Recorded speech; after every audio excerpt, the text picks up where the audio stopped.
Self-awareness, self-management. The third, we already talked about social awareness. And the final one, final component is relationship management, right? So this is actually deciding what to say and deciding what to do in the situation so that you build trust with the other person and increase your ability to influence them. So those are the four components. Self-awareness, self-management, social awareness, relationship management. Yes, Steve? Oh, I was just thinking out loud, I guess, with my hands. It's okay, no problem. So on the seventh slide, one of the people that popularized the idea of emotional intelligence was a guy by the name of Daniel Goleman, a psychologist. And so that's his one-sentence definition of emotional intelligence. The capacity to recognize our own feelings, self-awareness, and those of others, social awareness. The capacity to motivate ourselves and manage emotions well in ourselves, that's the self-management piece. And in our relationships, that's the relationship management piece. So, the next slide has to do with different kinds of human intelligence. There's a guy by the name of Howard Gardner. I believe he was another psychologist. I think he worked at MIT, if I remember correctly. And he wrote a book called Frames of Mind. And what he said was there's not just one human intelligence. There's actually 8. And so 3 of them, logical, mathematical intelligence, linguistic, and spatial intelligence, those are what are typically measured by IQ tests. So intelligence quotient tests, I don't know if you ever heard of those. Emotional intelligence is intrapersonal intelligence. How well do I know myself and can manage my own behavior? And then interpersonal intelligence, which is paying attention to those around me and being able to choose effective behavior to build a relationship with that person. So I think I mentioned in the little blurb I sent, I don't know if you had a chance to look at that in the email, it turns out that people who have average IQ outperform more intelligent people, the really smart people, 70 to 80% of the time. Say that again? So people with average IQ, just in sort of normal IQ, will outperform high IQ people 70 to 80% of the time because of their emotional intelligence skills.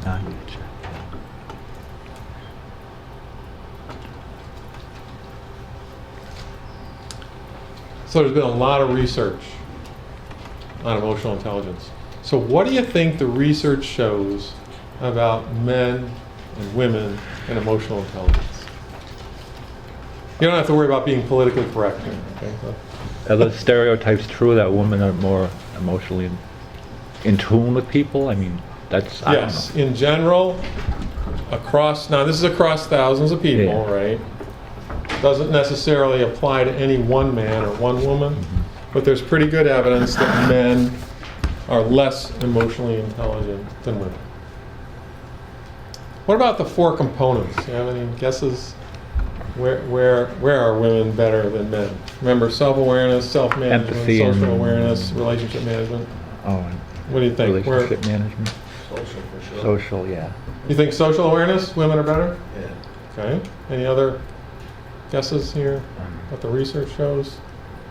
Relationship management. So we're better at Yeah. relationship management. So the two of you are suggesting it's sort of the interpersonal stuff. Well, actually, what the research shows is that women are better at self-management and relationship management. Relationship, okay. Okay.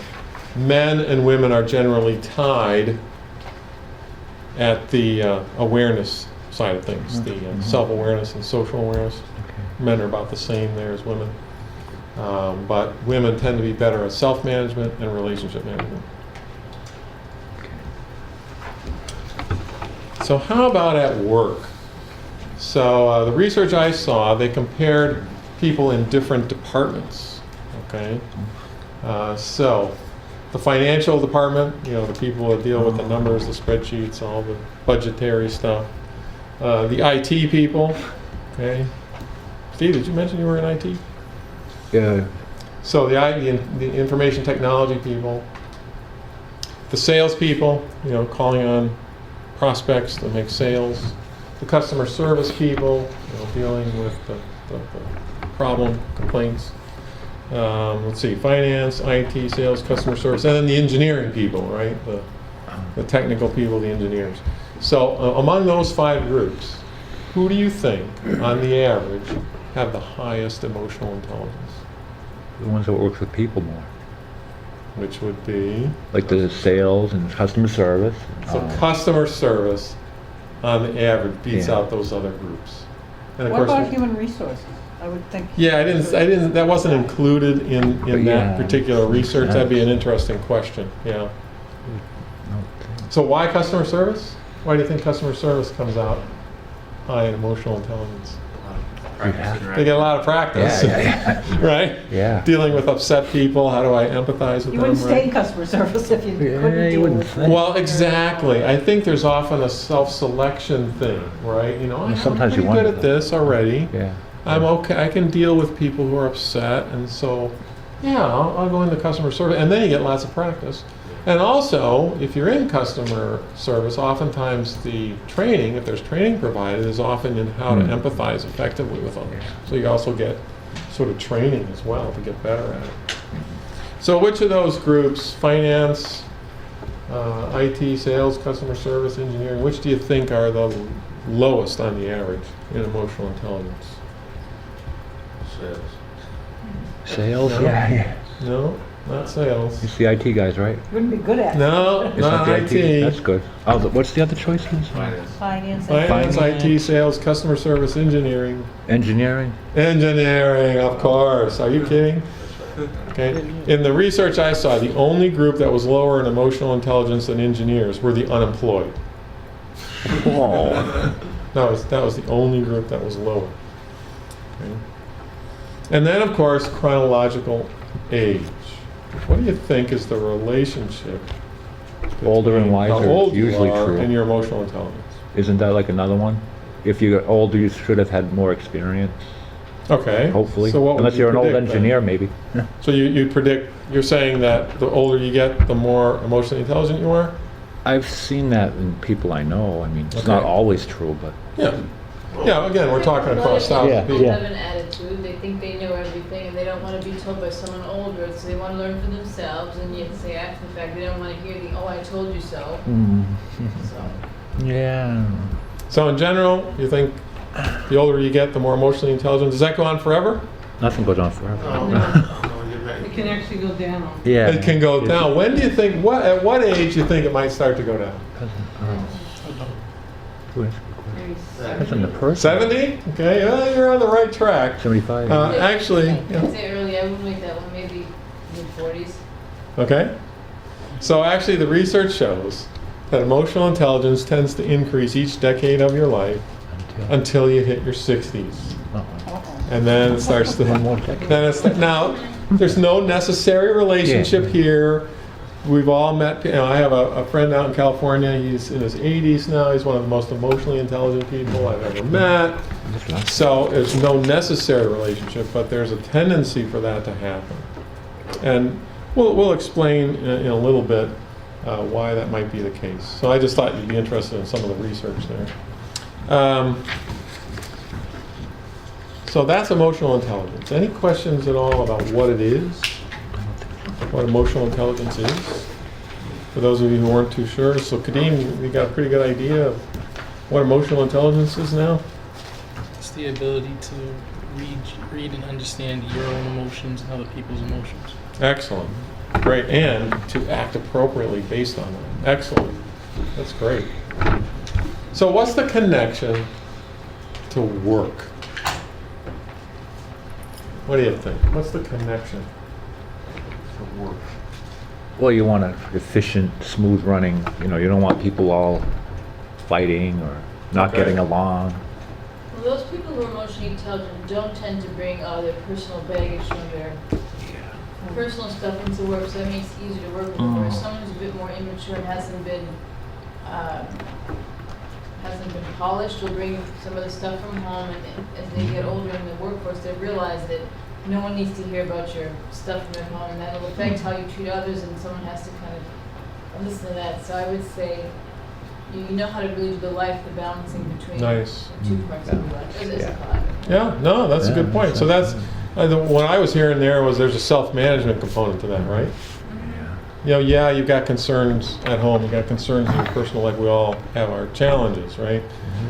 But in a work setting, are you able to sort of, control that so that when you're at work, you can focus on the work? Right? And that can be hard sometimes. If you have something very troubling going on in your personal life, but yet, hey, you got to go to work, right? That can be challenging to draw that separation. So it requires tremendous self-management sometimes, right? Particularly if it's something really upsetting. Okay. What else? Other connections do you see to work? I mean, obviously, Richard, you know the connection, right? So you're dealing with customers all the time, right? Patience, right? Huge. That's an emotional intelligence skill. That's a self-management skill, right? And you also talked about empathy, right? Expressing empathy is an important part of your work. So that's a skill for emotional intelligence that can be very helpful in moving customers into a problem-solving mode, which is where you want to get them, right? I think the sense of humor too is Excellent. Yeah, I think you're right. That can break some of the tension sometimes that people are experiencing in the workplace. Yeah. Absolutely. I think productivity goes down if you're harping in your mind about what somebody said in the last meeting and you're not able to get past it or deal with it. You're not focusing on the work anymore, you're focusing on whatever it is that's bothering you. Yes, yes. I think you're more productive. And that becomes a huge distraction, so that means that your productivity messes up your colleagues, that really has a domino effect on everything. Absolutely. Because, emotions can be contagious, right? You've probably seen that, right? Like a wildfire, right? Yeah. So if Sporting somebody's event. upset, angry, anxious, the people around them often tend to get the same way. And on the flip side, people are calm, if they're assertive, if they're even positive, have a sense of humor, that can spread in the organization, result in greater productivity. Right? So that emotional contagion idea. And your So- reputation could spread too. You could create a reputation as the angry one, or the one that's always blowing up, or that's a great the one point. that always has Yeah, something to say or doesn't say it, or doesn't Exactly. deal with it. But you also, I think the flip side is that if you're able to keep everything in balance, you gain more respect from your colleagues and from everyone around you. If you can kind of hold things together, then people know you can always be the person to find solutions. So if they have issues going on, they know you're the calming one, and that'll help you advance quicker in the absolutely. So you develop a reputation for being able to remain calm and thoughtful and problem solving in difficult situations. And now your reputation goes up. Okay? And, people, they want to keep you on the job. And they maybe involve you in more important things. So some of the research that's on slide 10 in the materials, they found that emotional competencies are about twice as important in distinguishing really star performers from more average ones. And it has to do with exactly the things that you're talking about. Okay? It has to do with staying calm under pressure. It has to do with empathizing with others who are upset. It has to do with helping people to move into a problem-solving mode, rather than just focusing on their emotional upset. Okay? The further up you move in management, the more important emotional competencies become. Why do you think that would be the case? So more people you can be in contact with, Yes. more relationships. Yes. So actually, the further up you go into management, the less and less you're dealing with sort of the technical aspects of the work, and the more and more you're dealing with people, most of whom are people that you don't have control over. but rather you just have to influence them, and that's where emotional intelligence comes into play. And then here's the interesting thing. Even when you're all by yourself and you're trying to get something done, emotional intelligence is relevant. Because what they found is when you get emotionally upset about something, it actually interferes with your ability to solve difficult problems. You're not thinking clearly. And so you're less productive. So even if you're all by yourself, being able to keep yourself calm actually allows you to fully capitalize on your rational thinking in order to solve, work-related problems. Okay. So there's a very strong connection. So here's the way I like to summarize emotional intelligence in terms of sort of bottom line. The bottom line of emotional intelligence is what I call your emotional wake. So if you can imagine a boat going through the water, maybe it's one of those huge cruise ships.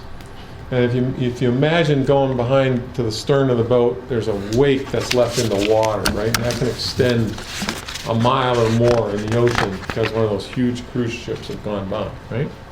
So think about this. As you go through your life, you leave behind you an emotional wake. It's how other people feel when they're with you and immediately after you've left. So, have any of you ever interacted with somebody and in the course of the interaction you could feel the life force being drained from your body? And negative. Yeah. And it's like, I just want to run screaming out of the room. It's like, I can't take this person. They're driving me insane. Right? Does that ever happen to you? I see the smiles and the laughs. I think you've experienced that. And then on the other hand, have you ever interacted with someone and in the course of the interaction, you feel more confident, you feel your energy increasing, you feel like you can tackle the world's challenges, right? And you can't wait to get started. You just want to get out there and get started on your work, right? So that's the difference between somebody who's low in emotional intelligence, they suck the life right out of you. They just drain it right out of you, versus somebody who's high in emotional intelligence, and essentially they put it back. They put that energy and enthusiasm back. So you can imagine how there's been a lot of conversation about the link between emotional intelligence and leadership, right? Because who do you want standing in front of a group of employees? Somebody who sucks them dry, right? And they all want to run screaming out of the room? I mean, is that? Probably not. You'd rather have somebody up there who energizes people, right? Who makes them eager to tackle the challenges that they're facing. So the way I summarize this, I call it the rubber band principle. So the rubber band principle basically says, I'm willing to adapt. I'm willing to adjust to others in order to make them more successful, in order to allow them to do a good job. Okay? So let's say, Kadeem and I have to work together, maybe on a project. So what do? I learn a little bit about Kadeem. I find out what motivates you. I find out what's important to you. I find out what is it at work that allows you to do your very best job. And what I do is I sort of stretch the rubber band, right? I'm willing to adjust my own behavior, what I say and what I do, to create circumstances that allow Kadeem to do his very best work.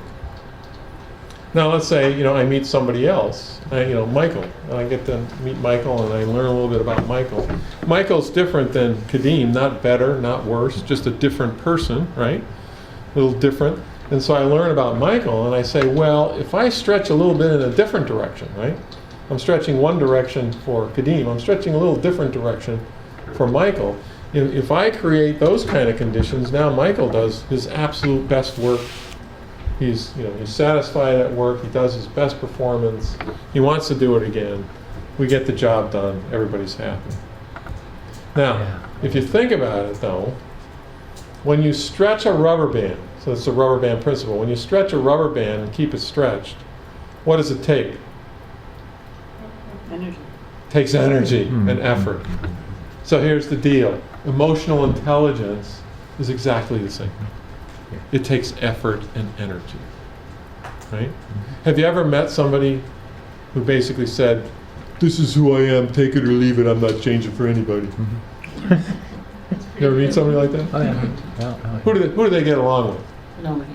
Well, I don't know about no one. Himself. Yeah, Yeah, maybe they get along with themselves, they're happy with themselves, right? But anybody else? People just like them. them. Yeah, People just like negative. them. Yeah. Oh, people just like them, right? Yeah. So one of the things the research shows is we tend to choose our friends based on similarities, right? Similar values, similar interests. We like to do similar things. Why? Because when we're with our friends, we want to be loved for who we are, right? We don't want to have to make a whole lot of changes, right? We want people to love us just because of who we are. But here's the deal. When you go to work, do you get to pick all the people No. you want to work with? Nope. No. Are all the people you work with just like you? No. So if you say, I'm not changing for anybody, you're not going to be very successful at work. So you have to be willing to make that adaptation, right? And you know, the simplest example of that, you know, is, let's say you have a friend or family member and they're having a birthday. Right? You say, oh, I'd like to get my friend or family member a birthday gift. Would it make more sense to buy them a gift that you like or a gift that they like? Well, one that they like, of course. Of course. But what does that require? A little thought, a little About them. them. Oh. Social awareness, right? Now I have to learn about, oh, I have to learn about you? Oh, gee. That's kind of work, isn't it? Well, yeah, it's work. You know, it's easier to say, oh, I just buy, send them cash, right? Everybody likes that. Well, yeah, Right. true, but But to actually get a gift that they like, it requires social awareness, inquiring, listening, finding out. So it's the same way at work. It's easier, to just treat people the way you want to be treated. But that's not the most effective thing to do. You want to treat people the way they want to be treated. And so the goal is to create that positive emotional wake in others. That's the rubber band principle. Got to be willing to stretch. So the rubber band basically is you start by understanding yourself, right? Who am I? You then inquire and listen into other people, right? What do they want? And then you manage your own emotional reactions and adjust your behavior, tilting in the direction of that other person, like buying a gift that they would like. All right, so I call that creating a positive emotional wake. So I guess it's slide 12. I thought maybe we have, maybe a little small group discussions again. What would be some ways to create a positive emotional wake for the people that you work with? Now, I realize this is kind of generic, but there are generic rules. So, for example, your boss, right? Most people, you go to work, you got a boss. Everybody have a boss? Everybody has a boss. So, in general, what do you need to do in order to create a positive emotional wake with your boss? How about your peers, your coworkers? What are some things, generally, that would create a positive emotional wake with peers? And what about customers? So how about if you have a little small group discussion, maybe come up with a couple of examples.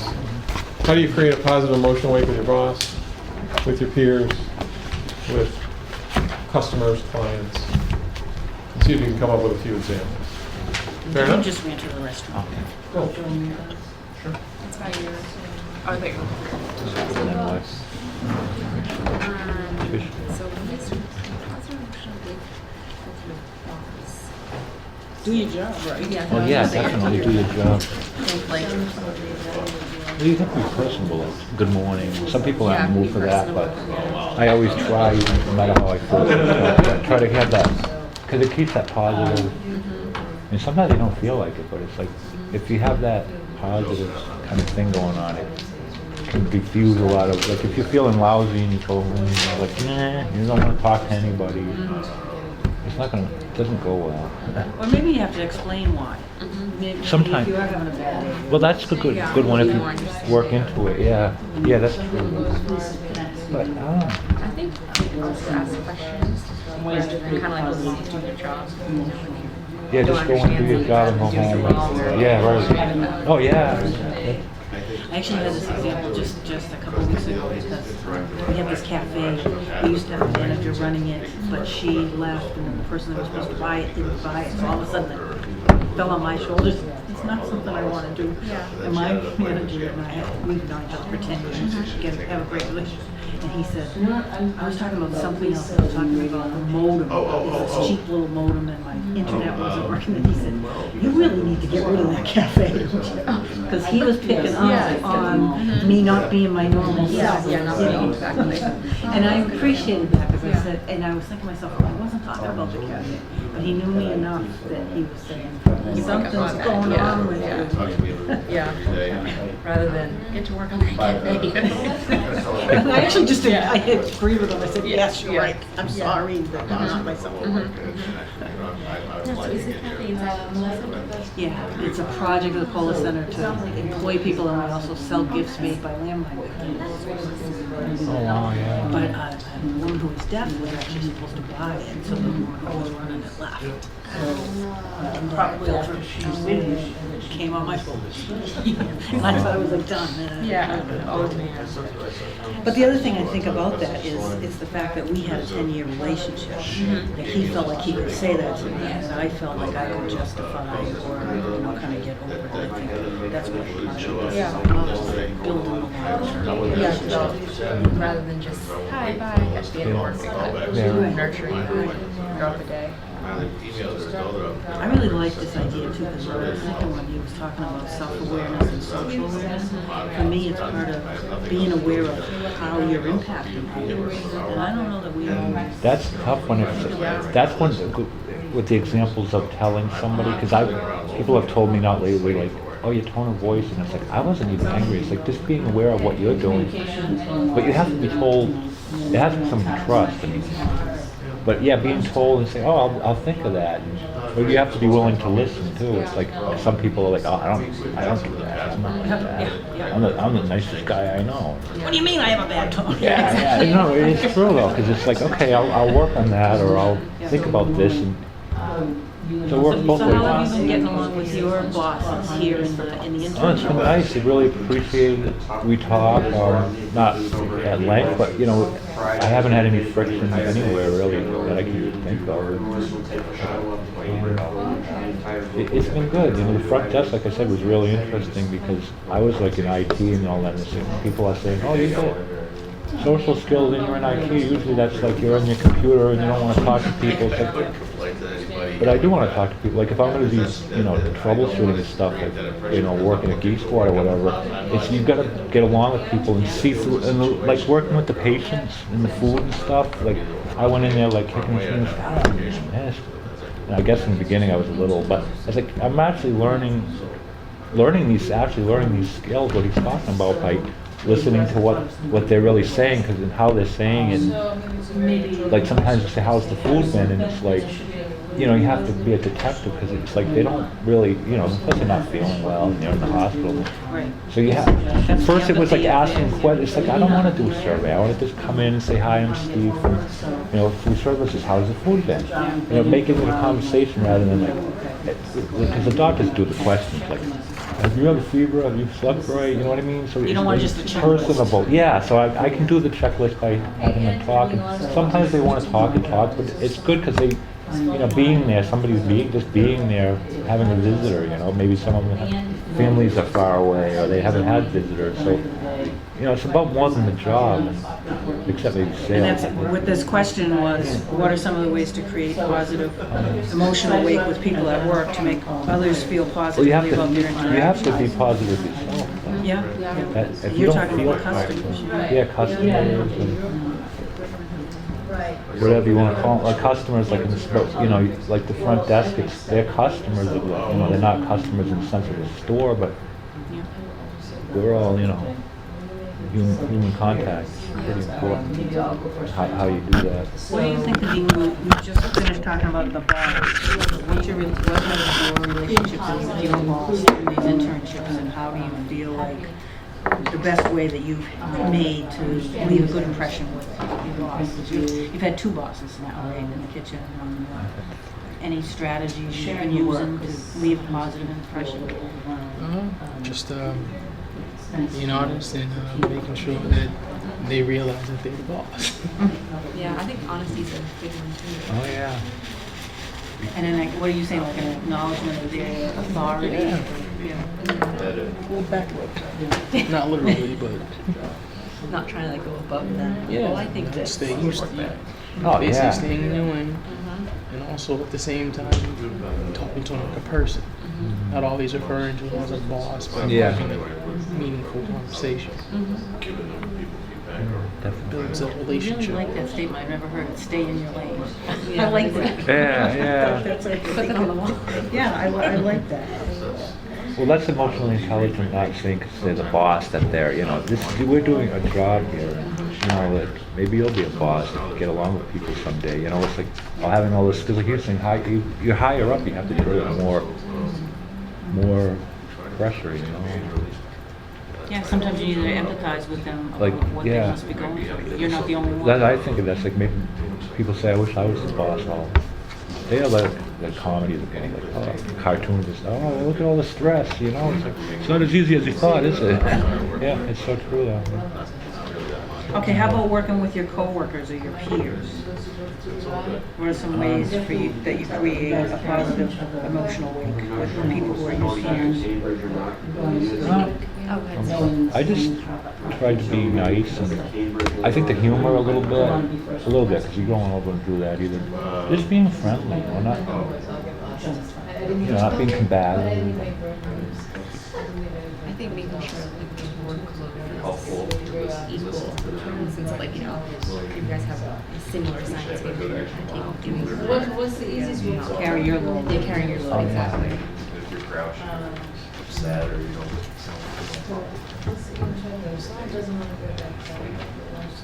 And I think these travel, like, you're the only one who's kind of doing that stuff. And everyone else around you is the exact opposite. I think practicing these skills. Yeah. Absolutely.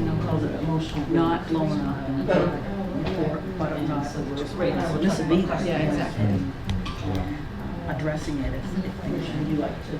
How about you, Kadeem, you have any thoughts? Ways that you can have a positive impact with the interactions with your peers, with your colleagues? It's not in one position all the time, it's this way. I mean, it's every minute. You can have a positive attitude so people enjoy your company. And so like when they do come to work, they're not just like, oh, people here suck, and they're just more like, oh, brighten up their day. Every little thing. Yeah, absolutely. You got it? It makes sense. Lunchtime is a good time to do that, and get to know people on a Yeah. personal level. And then kind of see different sides of you. Did you get a chance to talk about all 3? Just by that 1 hour. You're on the last one? And I know I always do that. Maybe another minute or so, and And I don't take. we'll get back together? Take that social break. Exactly. Oh, the last question, we sort of addressed the customers, but then what are some benefits of creating a positive emotional wave? What are the benefits?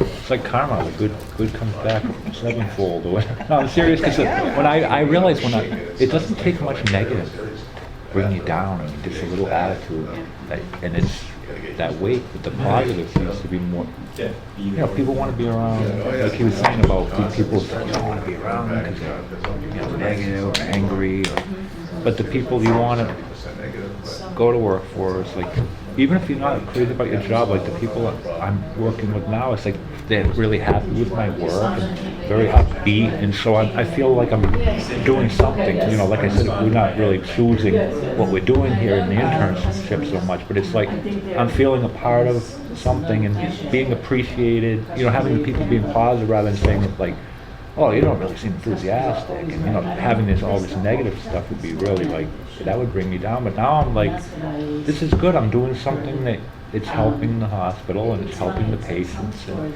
you know, so it's I think having that, like you said, the positive wake, you know, humor. And you know, sometimes. I'm somebody who's written a lot of reference letters Oh, yeah. on people, and I seldom am emphasizing on the task. It's more about the attitude, Yeah. it's more about the initiative and the positive, what they brought to the organization.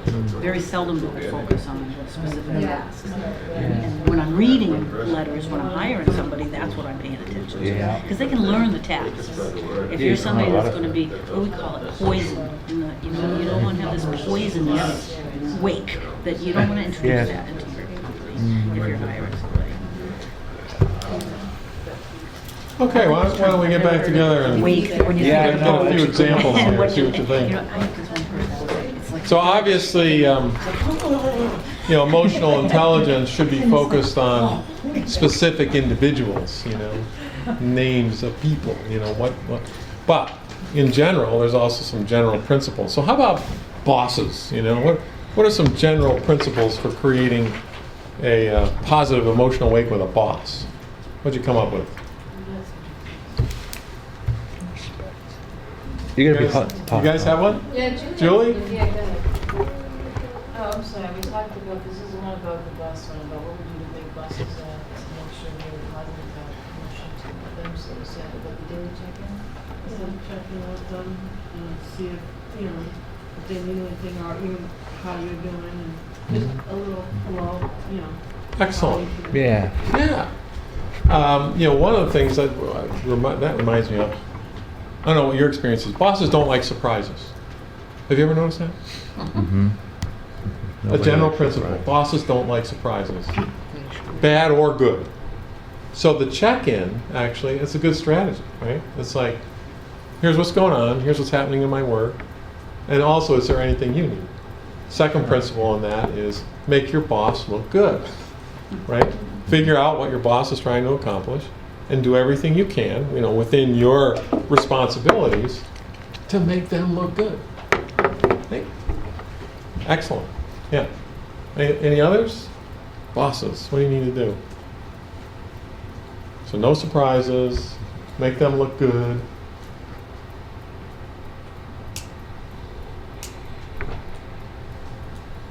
I heard a statement in our small group that I had never heard before, and I really like the idea, stay in your lane. Like, I think what we're meaning is, like, understand your role and their role and stay in your lane. I like that, I'm gonna use that. That's good. Yeah. Yeah.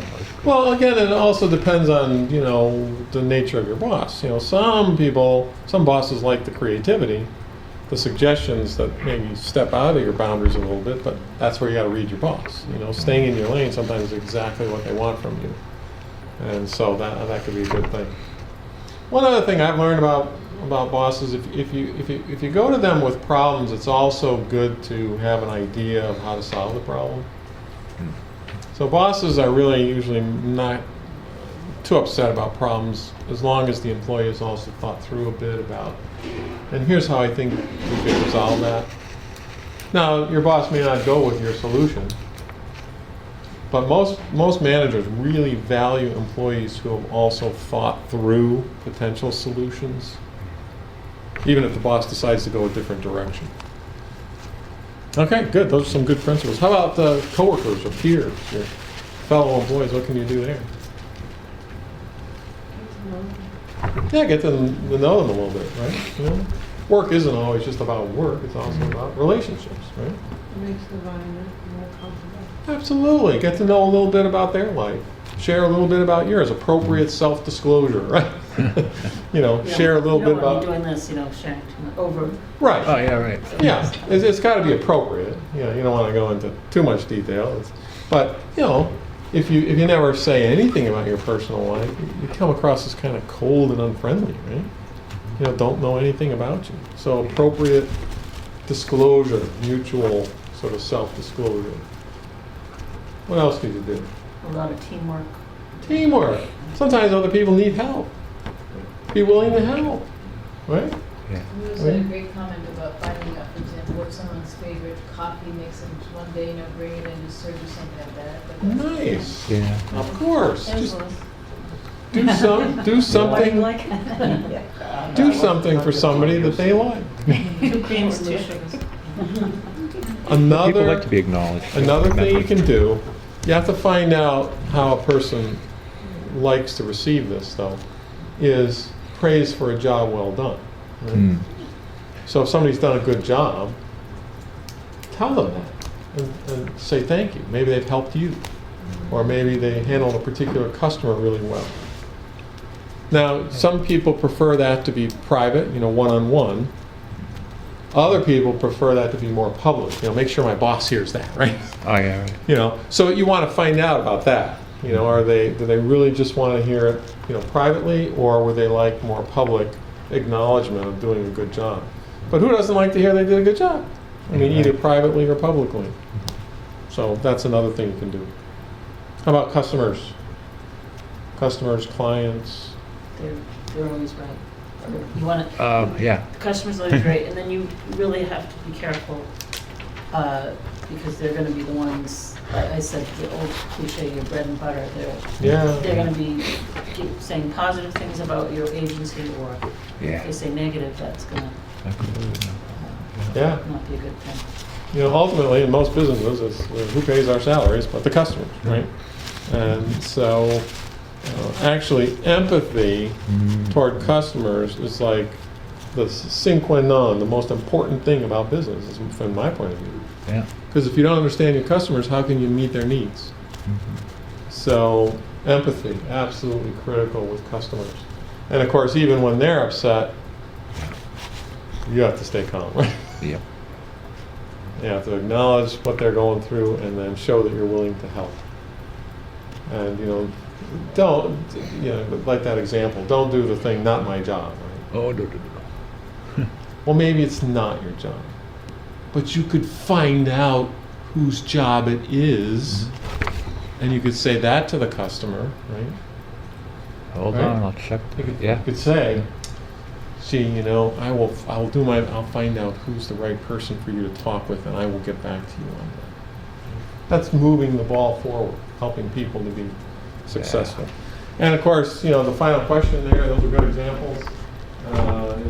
What's the benefit of all this? What do you get out? What do you get if you create that positive emotional awakening?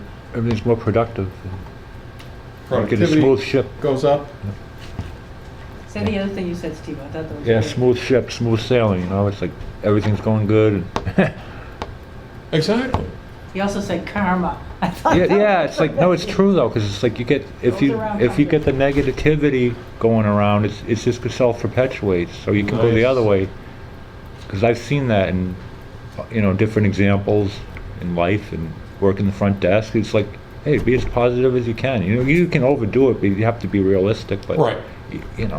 but you gotta have patience. You gotta listen, and if they're having a bad day, that's just let it roll, because that's the case where that you might not see them again. So you just don't worry about it and move Yeah. on. Yep. No, that's great. I like your idea of karma. I find that. What you put in is what you end up getting Yeah, out, yeah. right? It's like the computer. So if you put in a lot of negativity, if you put in a lot Yeah. of negative energy, that's what comes back at you, and then life is much less pleasant. Yeah. Whereas, if you generally put in that positive approach toward others, then that's what you tend to get back. Is it perfect every time? No. Life isn't that We keep simple, trying. right? Sometimes you're the nicest you can be and people are Yeah, nasty. yeah. But that's not going to be the general trend. So higher productivity, but also a more pleasant life. I don't know about you. Your relationships are more positive. You enjoy life more because you've got these positive relationships with others. So a few minutes left. I wanted to just mention a couple things, because when you introduced yourself, there were a few topics that people mentioned. Let's be sure to cover. Let me just hit a couple of those. We've covered some of them already. So how do you gauge other people's emotions, right? That was one question. And we talked about that. The primary thing you should do is listen not just to the words that people say, but also their tone of voice. You can also ask people. Gee, you were just in that meeting. I remember you said it was a really important meeting. How did it go? Right? And you sort of find out people's reactions. So ask, and then pay close attention to what people say and their tone of voice. And then to confirm what you've heard, use empathy. And if you're not sure, it's okay. You can be tentative when you empathize. You can say, gee, I'm not sure if I got this right, but it sounds like, you're rather upset coming out of that meeting because you expected support for your idea, but you didn't get it. Is that what's going on? No, that really isn't what I'm sorry. So what did you mean? So in other words, you can tentatively empathize. Here's what I think you're feeling and why, but I'm not sure. Am I right? And they went, oh yeah, you got that exactly. Or, well, no, that isn't. Oh, okay, let me try again, right? Tell me more.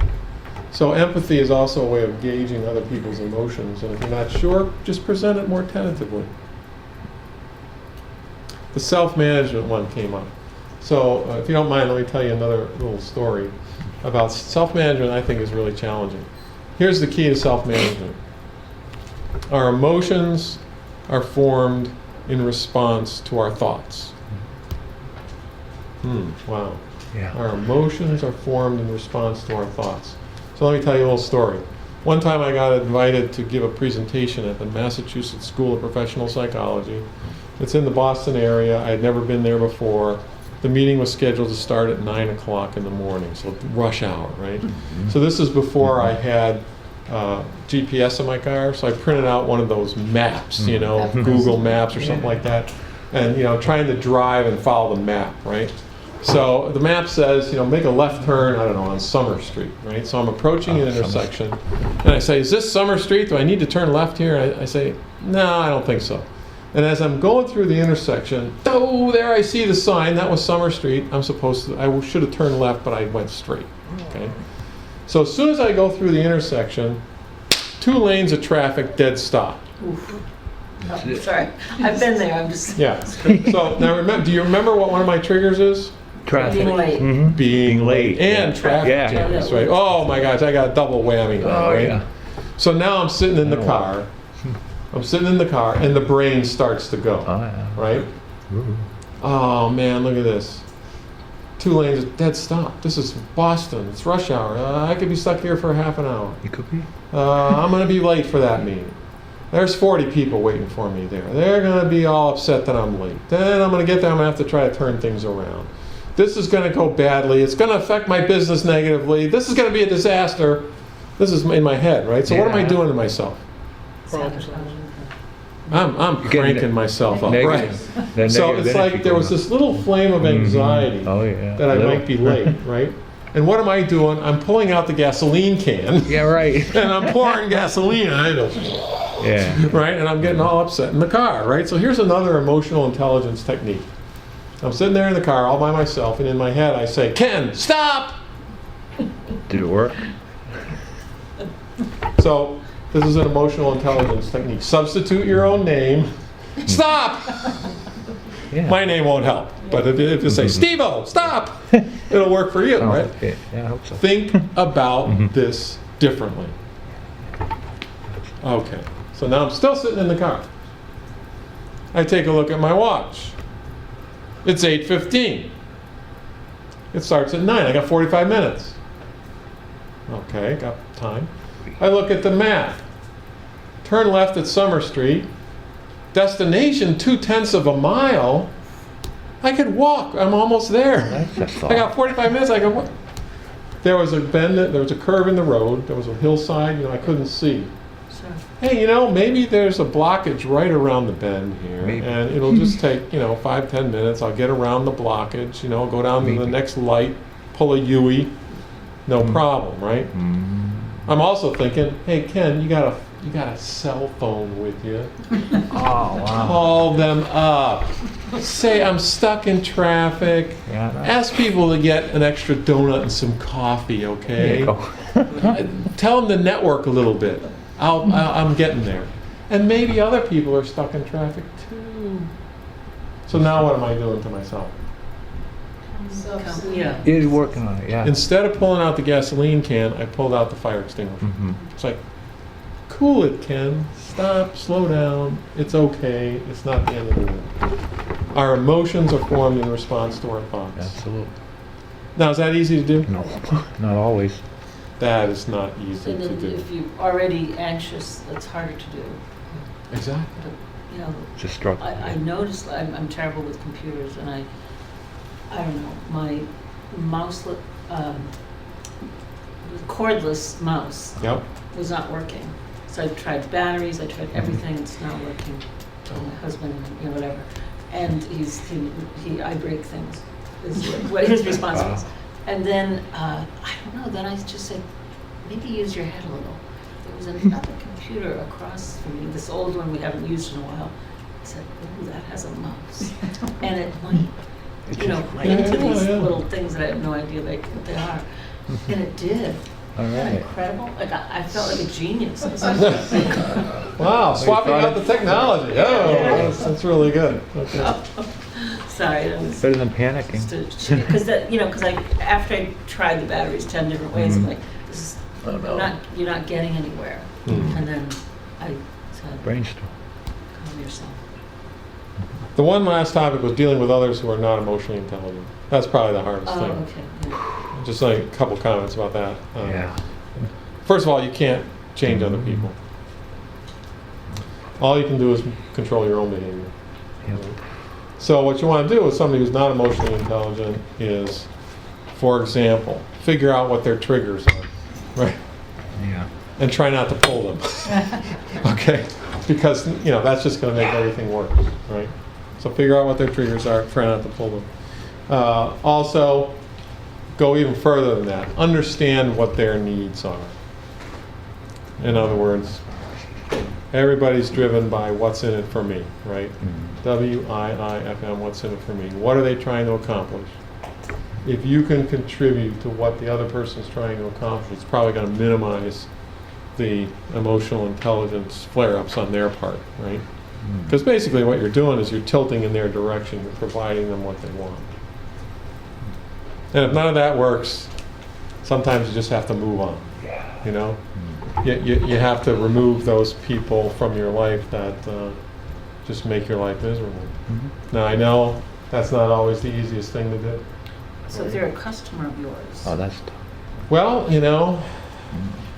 both my wife and I are in my own business. That's easier for us to say this, but if you read about the customer literature, they say every year you have to fire 1 or 2 customers.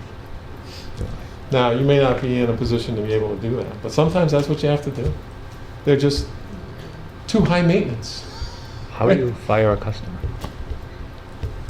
You suggest, I'm not going to be able to help you anymore, but I have a recommendation for who might be able to help.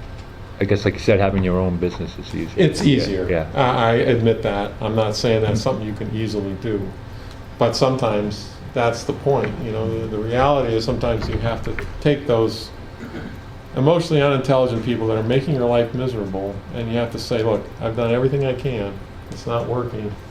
Maybe it's time to move on. Or they may be the ones that you pick your battles and you just say, I'm never going to satisfy them, so That's another approach. this is their yeah. need, is to be angry at me, that's fine. Right. So let them do their Not gonna thing. trigger Yeah. me. Yeah. And move on to better situations. So. Yeah. Well, I'm sorry I went a little bit over here, but I hope this was helpful for you. Thank you again for inviting me. Thank you. And I wish you the best of luck.